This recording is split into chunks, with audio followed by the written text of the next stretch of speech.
What you're looking here is about 40-foot wave from the tsunami that went right through here. It went right over the water, so to give you some idea from the damage how high the water went. And yeah, and it just wiped the whole school out. And a lot of the credits went to the vice principal here to evacuate the kids, because if he didn't make a quick decisions on it, at least a couple hundred kids would have died from the tsunami. And he's the one to evacuate, got them in higher ground.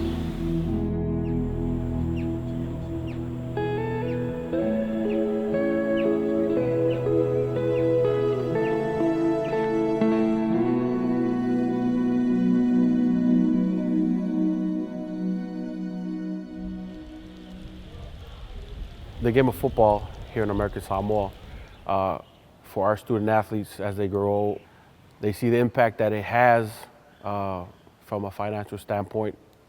It's something that they will be able to take and run with, and being able to go off island, further their education, and hopefully one day play in the National Football League. As far as our weight training and so forth is all happening inside here. It's small, so we rotate our offense and defense in here 1 hour a day.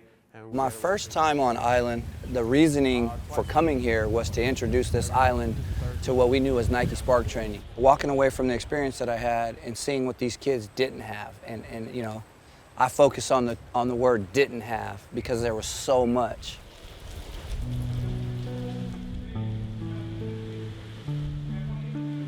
It was important to me that I went out and I tried to find these resources that we could give these athletes, you know, so they could compete and just compete normally and just bring their level of competition up to what would be equivalent to the U.S.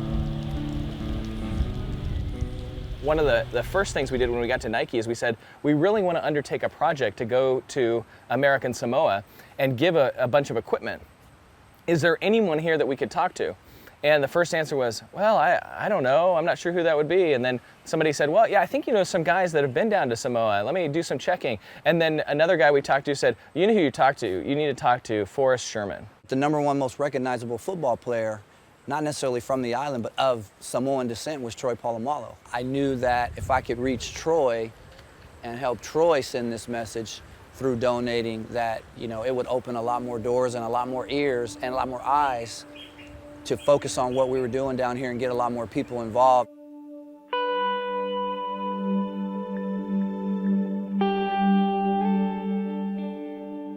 I've always known that I've represented something other than myself while playing football and while being in the public eye. That first and foremost, I represent our faith as a Christian. Secondly, I represent my heritage, and that's being Samoan, and something I'm very proud of. Everybody reaches a point in their career where it's time for them to start reaching out, and obviously it's my time. And you know, the first people that I wanted to help out are my Samoan family. I got on the phone with Troy. I said, we can make this happen. We just have to make a decision in 3 days. We have to be willing to say, go, I'll write the check, and you guys execute it. And I talked to Troy, and within 5 minutes he said, if you can get it done, then let's do it. 350 jerseys, 350 pants, 350 integrated girdles, 500 pairs of socks, 350 pairs of cleats, 500 t-shirts, 500 shorts, 80 to 90 polos for the coaches, 80 to 90 visors for the coaches. Sports plays a big part in kids' lives, and so to do everything possible to make that experience right for kids, to empower those kids through sports, that's a very special thing in a kid's life. We got 100 boxes. 5 of them are shoes. Okay, so we wipe out, you know, 3/4 of the boxes right away. Right, okay. Because we had to bring shoes to these first 2 high schools. We're going to try and get shoes to them before the game. So we want to try to arrive at the stadium an hour or so before the kids get there. And then when they get there.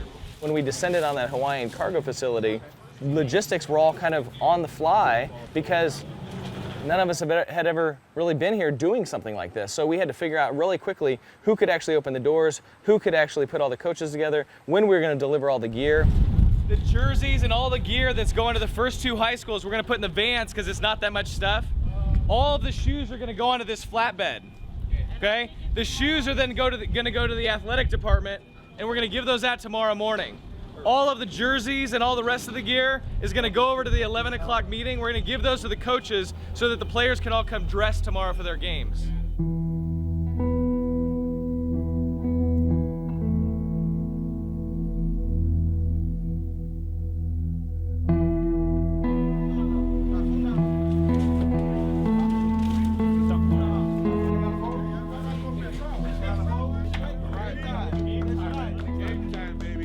To see the thankfulness that they were giving to us and the joy that was in the kids' faces, that really was all I needed to know why I was here. So we got a bunch of 13 and a halves right here. See if there's any other 15. When you bring a group of people together who sort of have a common goal and they want to get something done, and everybody just is on the same page and nobody cares who's getting the credit, it's amazing what can happen when people come together.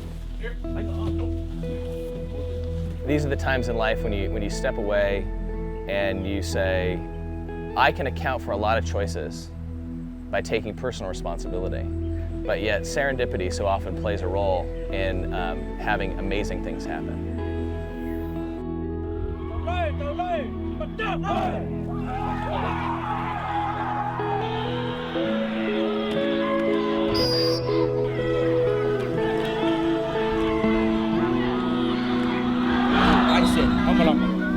Ready?